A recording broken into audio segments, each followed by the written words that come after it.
Welcome to the brand new Draymond Green Show YouTube channel. Hit subscribe so you don't miss out on any of our content. What's up, everybody? Welcome back to the Draymond Green Show. This is a kind of shitty podcast to do. As our season came to an end a couple days ago, I know there's a bunch of questions about the future of the Warriors and the trio that is Steph, Klay, and myself, and the 12 years we've been together, and if that was the last time we've seen that. All of those questions. There's also some other stuff around the play-in that's going on that we're going to get into that I think is interesting. But also, you know, as these series are starting to shake out, we'll also talk a couple of these series that we now know are happening.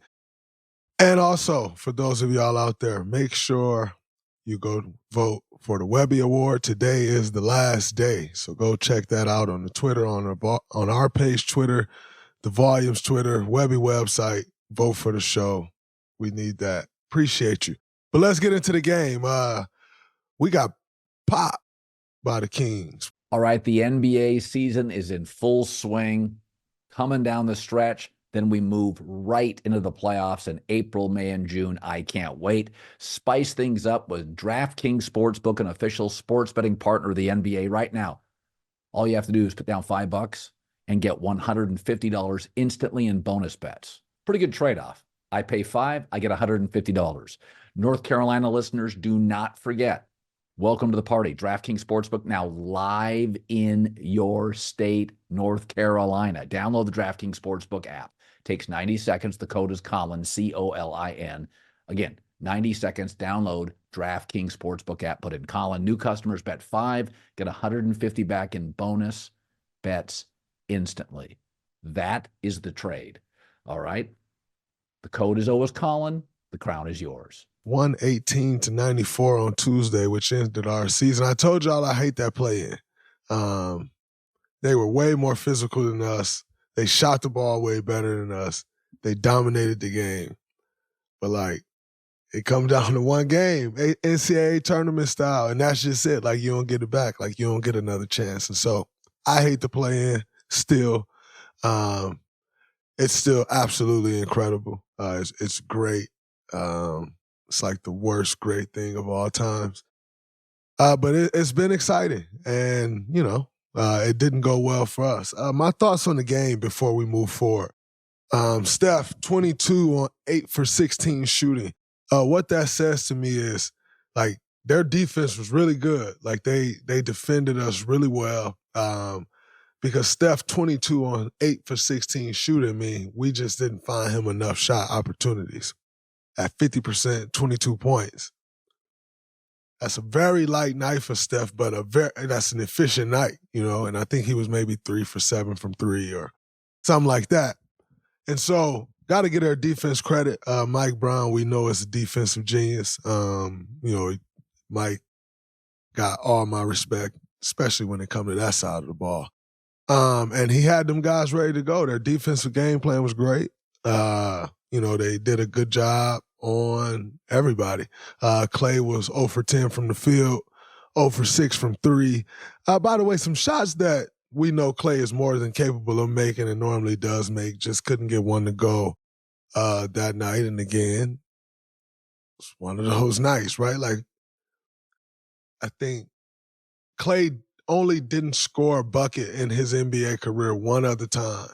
That he played in the game, and that was because he got ejected 2-3 minutes into the game. And I also got ejected that game.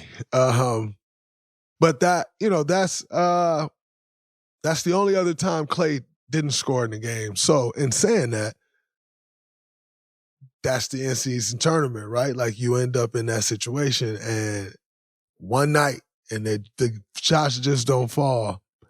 And it's over, you know. But like I said, their defensive game plan was great.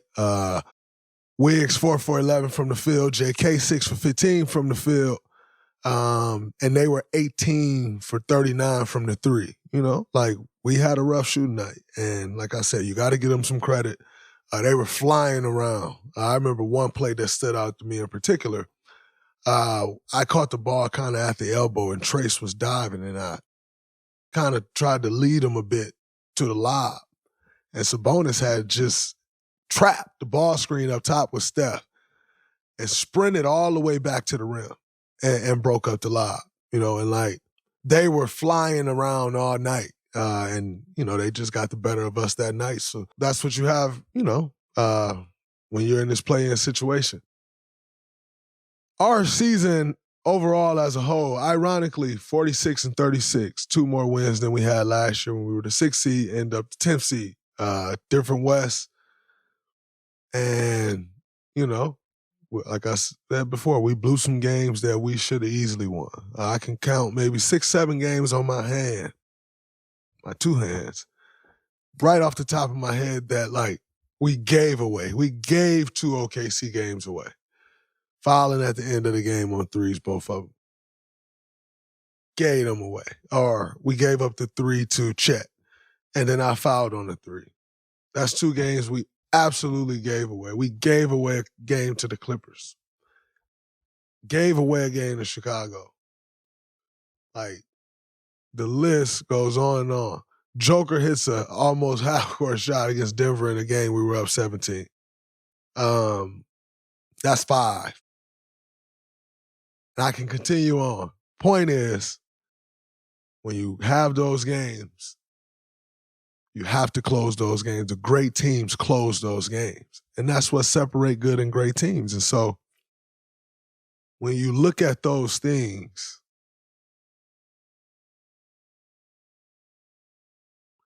you ultimately get what you deserve in the end, through everything that went on this season. When you look at those things, it's unfortunate, but that's where we have to tighten up. We know what it takes to win a championship. We know what the things that go into it. It's a process. It's an 8-month process. It's not a 2-month process. And you have to be in that process the entire time. You skip steps in that process, you don't win. And we didn't do a great job of that this year. So that's now back-to-back seasons getting eliminated in tough closeout games, but far earlier than we expect, especially this one, not being in the playoffs. This sucks. But got to go back to the drawing board, retool. Had great exit interviews yesterday. Steve, Mike, looking forward to talking about what the future of this team looks like.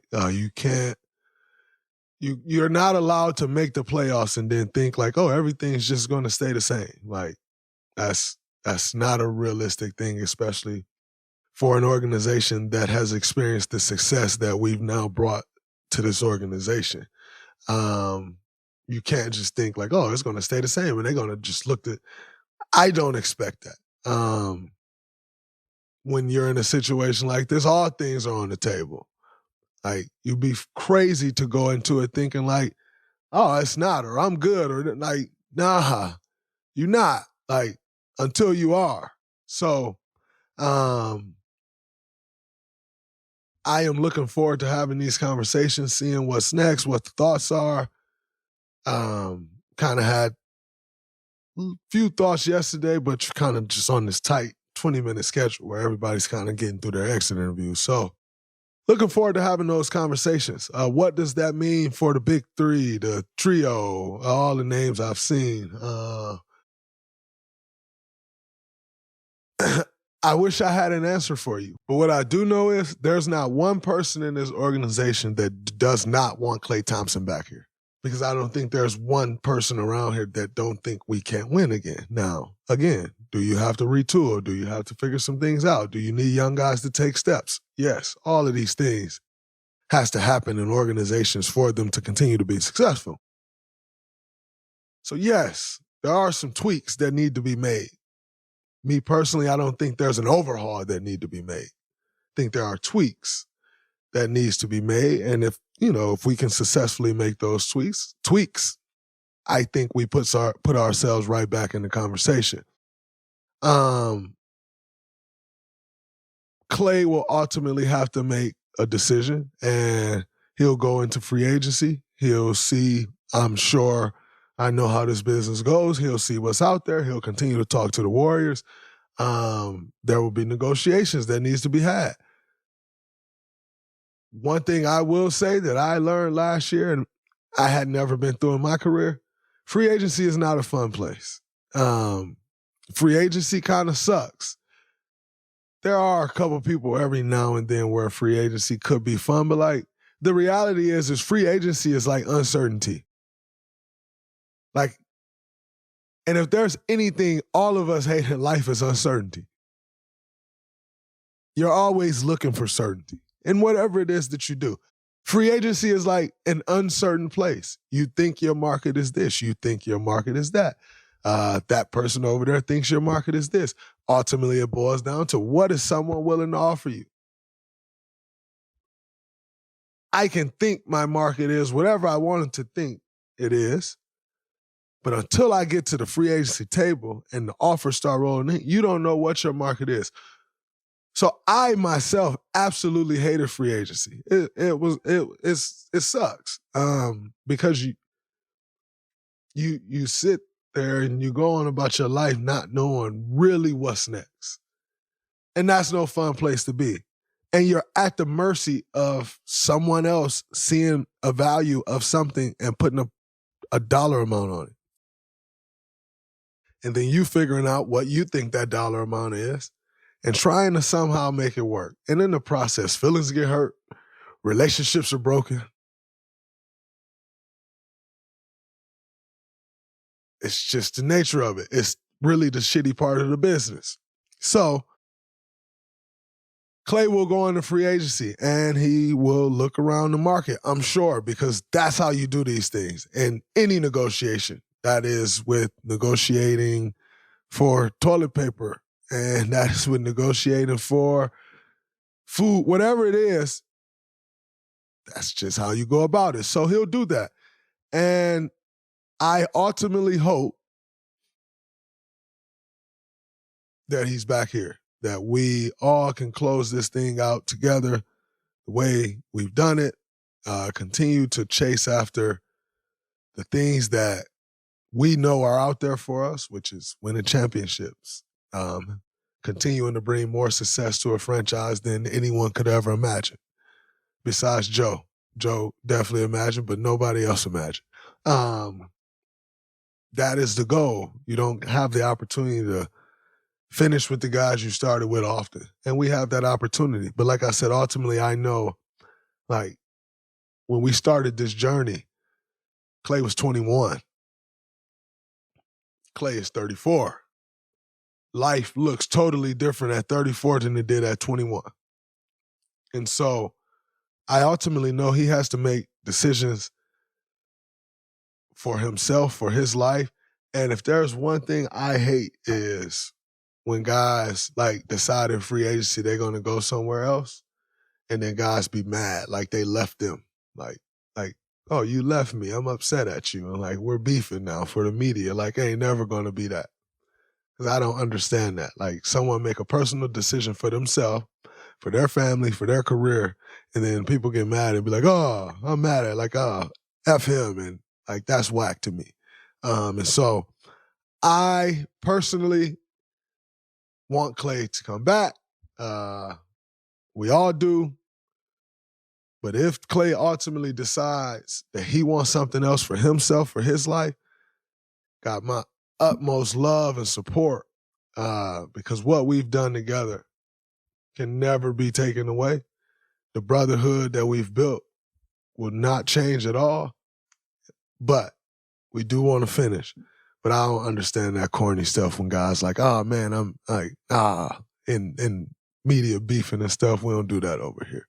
Travis told me after we lost, he said, yo, you're going to go through like some crazy emotions. Like, you're going to go through like high, low, like, oh, I'm done. I get to spend time with my family. Like, wait, I'm supposed to be playing basketball at this time. Like, you're going to experience all these. And when he said it, it was right after the game. And I was just like, no, like, I didn't say it back to him, but I was just thinking to myself, like, you talking about? Like, all right. And like the emotional roller coaster I've been on the last 2 days is crazy. Like, I'm here, I'm there, I'm like, oh, playing this thing. I get to go to this thing. I shouldn't be going to that thing. Like, what? I've been all over the place. So how I feel about I don't know how I feel about being done this early. Never been done this early. It's crazy. Like, I can't.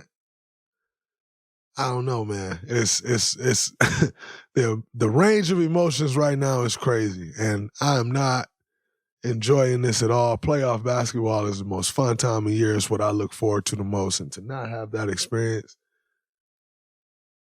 already has me thinking personally for myself next year, like, you coming in way better as a player. You're coming in the best shape of your life. You're doing, like, it's crazy. I don't know what to feel, how to feel about this. Like, when you win and you experience those pinnacles, to then try to come back from that, like, I mean, you like end up doing this after knowing those feelings and what that feel like and how that competition goes. And like, man, it's the playoffs. That's when everybody watching. It's crazy thing. Crazy. I don't know. I can't figure the emotions of it out. Man, the things that we accomplished together, 4 NBA titles. I could have never imagined winning the NBA title coming into the NBA. It's a crazy story. And man, love this dude to death, brother of mine. But it's a moment, like, you have moments in your life that you'll never forget. And this was a moment in my life that I'll never forget. I've never been a loser in my life. I've won at every level of basketball. So to think that I'm coming to an organization that, like, lose is like, to me, I'm like, oh no, we're gonna win. Like, I was that dumb to believe, like, no, we're gonna win. Like, won 23 games the year before, but we're gonna win. Like, I was that naive. Like, I had never lost in my life. I got drafted to the Golden State Warriors, and LaMar Woodley, who is one of my OGs, big brother of mine from Saginaw, Michigan, Pittsburgh Steelers legend, Super Bowl champion. He always had a camp every year back in Saginaw in the summer, and Marshawn Lynch always came to the camp. Marshawn loves Saginaw. I'm sure it reminds him of Oakland. But like, I got nothing but love for Marshawn, big brother of mine. But I'll never forget this moment. And Lamar was like, we were standing in the parking lot of Stardust Lanes in Saginaw. And Lamar was like, yo, he just got drafted to the Warriors. Like, he gonna be in Oakland. And Marshawn was like, ha, ha, ha, y'all suck. Like, the Warriors don't never win. Like, y'all suck. And I was like, yeah, that's gonna change. Like, that, like, we suck. Like, me sucking? Like, nah, that's changing. Like, I don't ever suck. That's gonna change. And to like, I'll never forget that. And that story is less about Marshawn, but just more about what the Warriors were. And so to come out of college and, like, get drafted to that organization, and to think 12 years later, won 4 titles with the same guys, 6 finals appearances with the same guys, won 73 games with the same guys. Hardly ever lost. We lost 3 playoff series fully healthy in 11 years. That's crazy. Like, to accomplish that, like, the common thought of this organization was what Marshawn said. The laughingstock of the NBA, for sure. For sure. Laughingstock of the NBA. And to think that we've done all of this together, changed the way basketball is played together,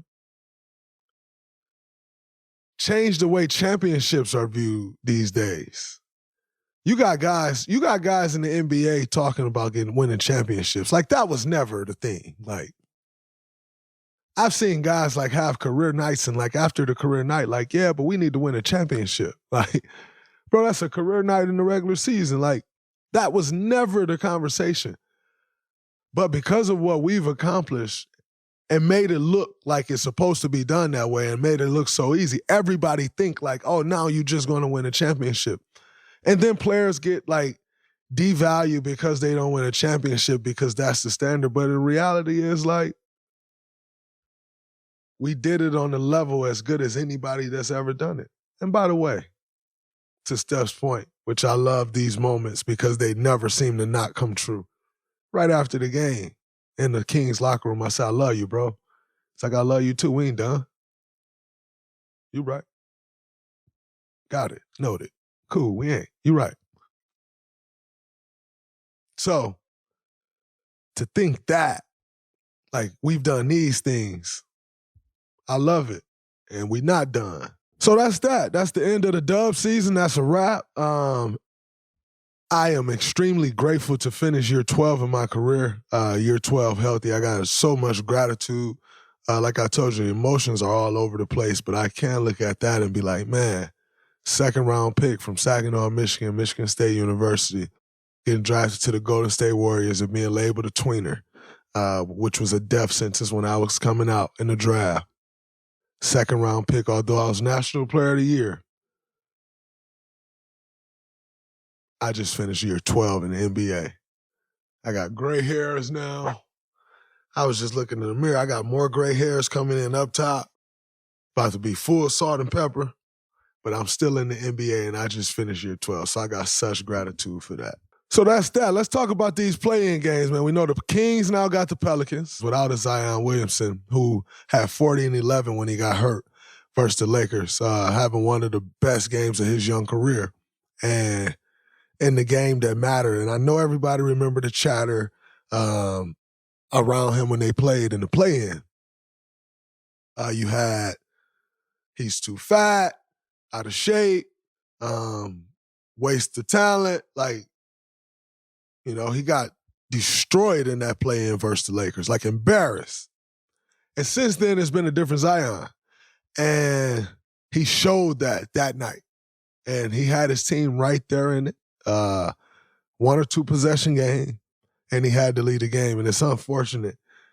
And because you can see the growth. And now you got the Kings that go take on the New Orleans Pelicans. Without Zion, I think the Kings should win that pretty easily. No game at that magnitude is ever easy. Like, the Kings beat us pretty easily. I'm sure they didn't feel like it was that easy, like it's max effort. And so take what I said with a grain of salt, but I think the Kings go in. They have the experience. You know, they came on the road here last year during the playoffs and won a game. Like, they have the experience. I think they go and win that game. Their defense is flying around the way they were flying around against us.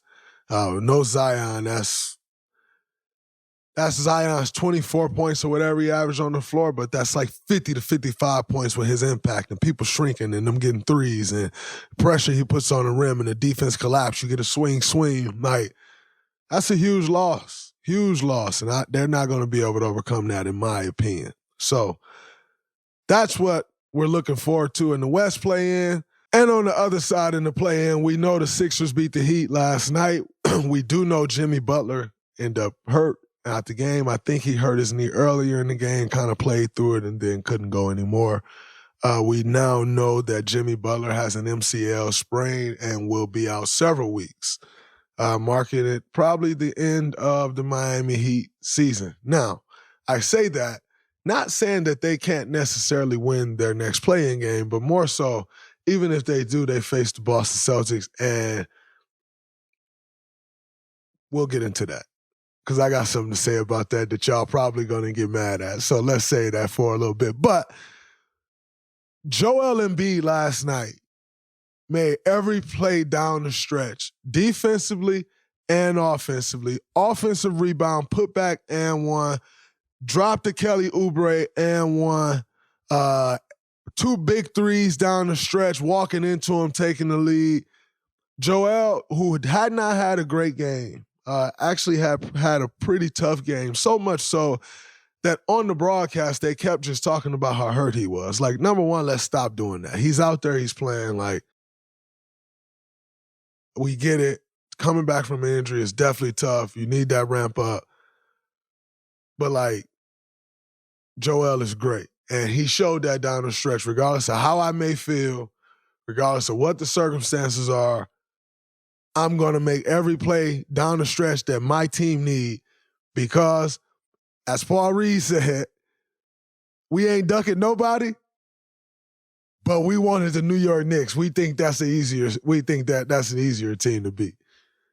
Paul Reed said it, I ain't say it, but the reality is we know the reality. The New York Knicks are way easier to beat than the Boston Celtics. In fact, I got the Philadelphia 76ers beating the New York Knicks because who gonna stop Joel? And like Joel took over every play down the stretch versus the Miami Heat in which we know probably will beat the Knicks too, but that's neither here nor there. Philadelphia 76ers will now take on the New York Knicks, and I got Philly for sure. Nobody stopping Joel. Maxey and Jalen Brunson gonna cancel each other out. Like, they both gonna have great series, but they're gonna cancel each other out.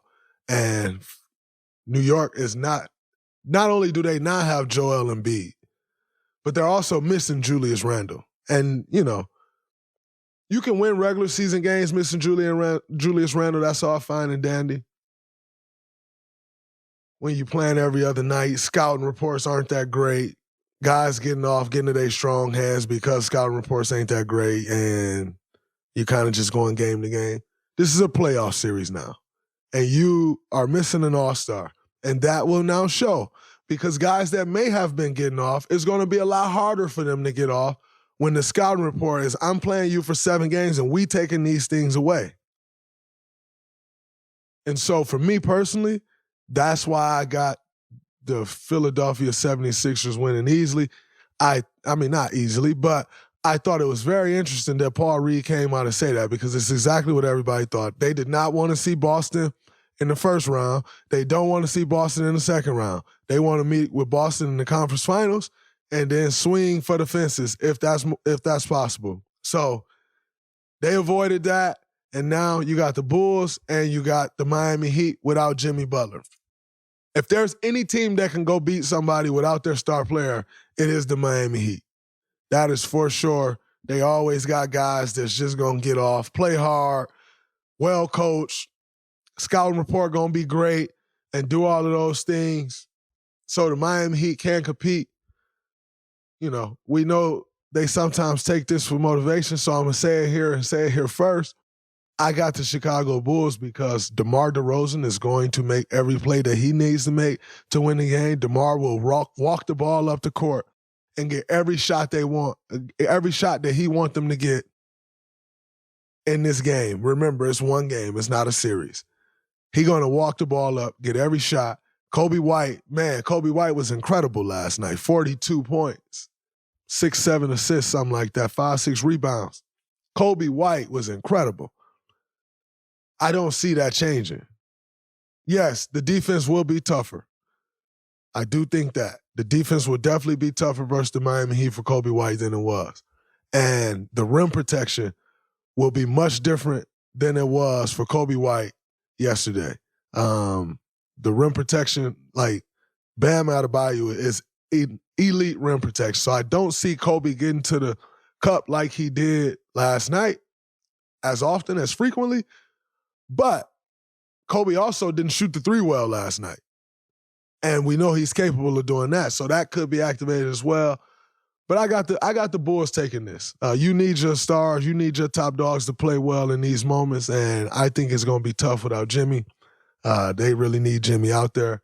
The X factor, watch out for Jaime Jaquez. Every time Jimmy Butler did not play this year, Jaime went off. So watch out for him. It's a different stage right now, win or go home. He's used to that NCAA tournament field, though. That's my X factor for the game. If Jaime can get off, he can get him a chance. But I got the Bulls. And then I holla at my dog DeMario, come on over here with me in about a week when he get a hold of them Celtics. But what I was going to say that I know nobody wants to hear, the Celtics just dodged a bullet with Jimmy getting hurt. Because if Jimmy don't get hurt, they beat the Chicago Bulls no problem. And the Miami Heat has been a problem for the Boston Celtics. So Jackson got this huge smile on his face right now because he know, yeah, the Celtics are good. Yeah, they got a really good team and arguably the best team, best chance to win a championship. I agree with all of that. But all I'm saying is, with Jimmy Butler, the Celtics has had a tough time.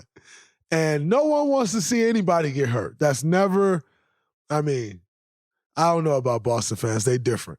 But you can shake your head, Jackson, but you ain't grow up in Boston, Massachusetts. Them Boston fans in Boston, they are different.